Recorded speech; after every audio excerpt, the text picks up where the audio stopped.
દોસ્તો, મારી ગુચ્છુની મોજ ચેનલમાં આપનું સ્વાગત છે। આજના વિડીયોમાં આપણે વાત કરવા જઈ રહ્યા છીએ કે આજે તો કાજલબેનના સાસરેથી મહેમાનો આવ્યા છે। શું કાજલબેને આજે જવાનું છે?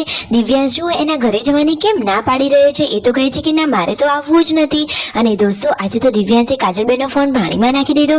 હવે કાજલબેનની બા શું કરશે? શું તેઓ દિવ્યાંશને બોલ્યા, તેમને નવો ફોન લાવ્યા કે પછી એ ફોનની હાલત શું હતી? બધું જ તમને આ વિડીયોમાં જાણવા મળી રહેશે।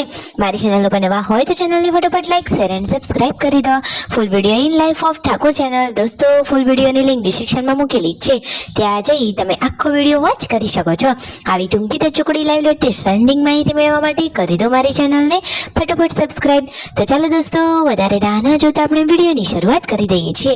તમે વિડીયોમાં લાઈવ જુઓ કે આજે તો સવારે સવારે બધા લોકો કામકાજમાં લાગી ગયા છે, કારણ કે ઘરે આવવાના હતા મહેમાનો। કાજલબેનની બાના સાસરીએથી એટલે કે સરગાસણથી આવવાના હતા મહેમાનો તેમના પપ્પાની ખબર પૂછવા માટે। દોસ્તો, એમના ત્યાં તો આવો રિવાજ હોય કે બધા લોકો એકબીજાની ખબર પૂછવા માટે તો આવે જ, અને મહેમાન ગતિ કરે તો બધા લોકોને જમવાનું આજે અહીંયા જ હતું। તો દોસ્તો, ઘણા બધા મહેમાનો આવવાના હતા અને કિંજલબેનની બાના સાસરીએથી પણ મહેમાનો આવવાના હતા। તો દોસ્તો, ફાઇનલી મહેમાનો આવી ગયા છે, તેમને ચા પાણી કરાવી લીધું છે અને હવે જમવાનો ટાઈમ થઈ ગયો છે। તો જમવાનું હવે થાળીઓમાં પીરસાઈ રહ્યું છે। સરસ મજાનો ઠંડો ઠંડો કેરીનો રસ, શાક, રોટલી, દાળ ભાત, મસ્ત મજાની રેસીપી છે। જુઓ, કિંજલબેનની બા જમવાનું પીરસવા માટે હેલ્પ કરી રહ્યા છે અને પૂનમ ભાભી અને સંજયભાઈ જોડે બેઠા છે અને એકદમ ક્યુટ કપલ લાગી રહ્યા છે। મને તો એમની જોડી બહુ જ ગમે છે ને હંમેશા તેઓ આમ જ હસતા ખેલતા રહે।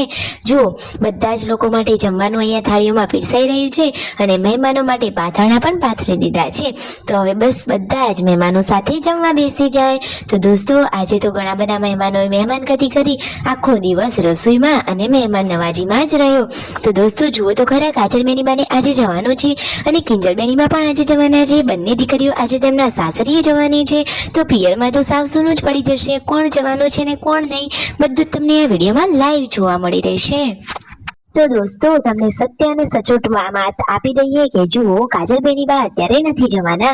દિવ્યાંશને હજુ થોડું વેકેશન બાકી છે, તો થોડાક દિવસ અહીંયા રોકાશે અને કિંજલબેનની બા આજે તેમના સાસરીએ જવાના છે।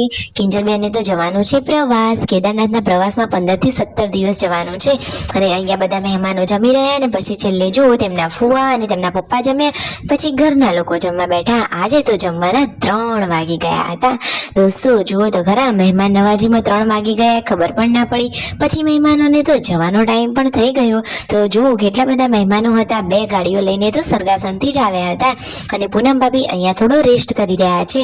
તો ફાઇનલી હવે મહેમાનોને આવજો જજો કહેવા માટે બધા લોકો બહાર પહોંચી ગયા છે અને આજે તો કિંજલબેનની બા પણ તેમના સાસરીએ જઈ રહ્યા છે। તેમને તો પ્રવાસે જવાનું છે, એટલા માટે અત્યારે તેઓ તેમના સાસુ સસરાની સાથે જ પિયરીએથી સાસરીએ જઈ રહ્યા છે। તો જુઓ, તેમના સાસુને બધા લોકો હવે જવાની તૈયારી કરી રહ્યા છે। કિંજલબેનની બા બધા જ લોકોને પગે લાગીને આશીર્વાદ મેળવી રહ્યા છે અને આજે તો હતો કિંજલબેનની બાનો બર્થડે। તો બધા જ લોકોએ તેમને એડવાન્સમાં વિશ કરી લીધું, એટલે કે 1 તારીખે હતો કે જે બધાનો સરકારી બર્થડે હોય છે। તો બધા જ લોકોને પણ હેપી બર્થડે। અને જુઓ, અત્યારે અહીંયા કાજલબેન, તેમના મમ્મી પપ્પા, સંજયભાઈ બધા લોકો વાતોચીતો કરી રહ્યા છે। પછી રણજીતભાઈ અહીંયા આરામ કરતા હતા અને વાત નીકળી કે આજે તો દિવ્યાશે કાજલબેનની બાનો મોબાઈલ જ તોડી નાખ્યો, એટલે કે મોબાઈલ તો બંધ થઈ ગયો। એને તો શું પછાડ્યો હતો, પાણીમાં નાખ્યો હતો, શું થયું હતું?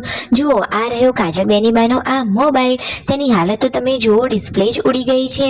તો શું દોસ્તો, હવે મોબાઈલ ઠીક થશે કે નહીં? હવે બેની બાને નવો મોબાઈલ લાવવો પડશે। આ રીતે હવે રણજીતભાઈએ ચેક કરી લીધો છે, હવે તેઓ દુકાન ઉપર બતાવશે। સાજો થઈ જાય તો સારું। Like, share and subscribe my channel.